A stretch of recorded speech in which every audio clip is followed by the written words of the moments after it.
Біліктілік емтиханынан тапсыруға қалай дайындалуға болады? Судьялық лауазымға конкурстық іріктеу рәсімдерінің бірі біліктілік емтиханынан сәтті өту болып табылады.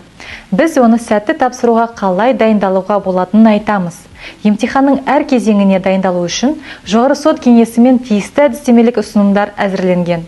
Естеріңізге сала кетейін, судья лауазымына біліктілік емтиханы 5 кезеңнен тұрады.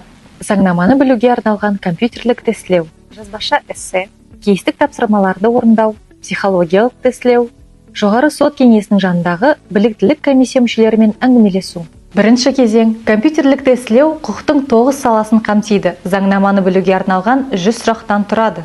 Сондай-ақ, компьютерлік тестілеуге дайындық кезінде үміткерлер тек тиісті заңнаманы басшылыққа алуы керек екенін атап өту керек. Емтиханның екінші кезеңі эссе жазуға арналған ұсыныстар. Эссе 3 бөлімнен тұрады: кіріспе, негізгі бөлім және қорытынды. Сапалы эссе автордың идеялары мен оның ойларын көрсетуі керек.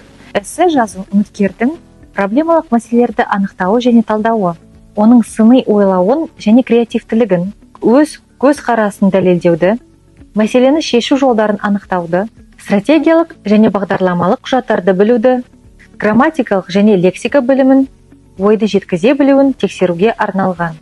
Емтиханның үшінші кезеңінің мақсаты үміткердің теориялық материалдарды практикада қолдану дағдыларын бағалау.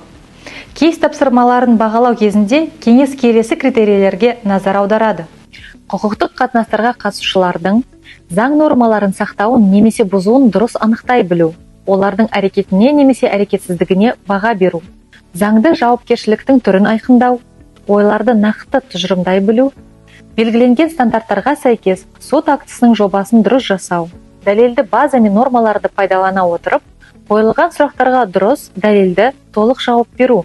Төртінші кезең психологиялық тестілеуге келетін болсақ, тестілеу барысында қолданылатын психологиялық әдістер кешені судьялыққа кандидаттардың кәсіби психологиялық сипаттамаларына қойылатын талаптар тізбесі негізінде әзірленді. Яғни, тесттер жиынтығы үміткерлердің кәсіби бағытын, олардың рухани адамгершілік қасиеттерін, қиындықтарды жеңуге дайындығын, стресске төзімділігін, сондай-ақ жүйке жүйесінің бейімделу қасиеттерін анықтауға бағытталған. Емтиханның соңғы кезеңі біліктілік комиссияның мүшелерімен әңгімелесу. Бұл кезеңнің мақсаты үміткердің судьяның сапалы жұмысы үшін қажетті коммуникативті және кәсіби дағдыларын дамыту деңгейі анықтау. Үміткерге 5 негізгі сұрақ қойылады. Сұрақтарға жауап беру кезінде кәсіби қызмет пен жеке өмірдегі жағдайларға мысалдар келтіру керек. Кандидатура туралы шешім қабылдау үшін комиссия мүшелері оң және теріс мысалдарды қажет етеді. Үміткердің оң және теріс мысалдарының тепе-теңдігі мен оның мінез-құлық тәжірибесіне сүйене отырып, объективті шешім қабылдауға болатындығын ескеру керек. Сондықтан ашық болыңыз және мәні бойынша жауап беріңіз. Жоғары сот кеңесінің барлық ұсыныстарына сүйене отырып, сіз судья лауазымына орналасу жолындағы маңызды кезең болып табылатын біліктілік емтиханын сәтті тапсыра алатыныңызға сенімдіміз.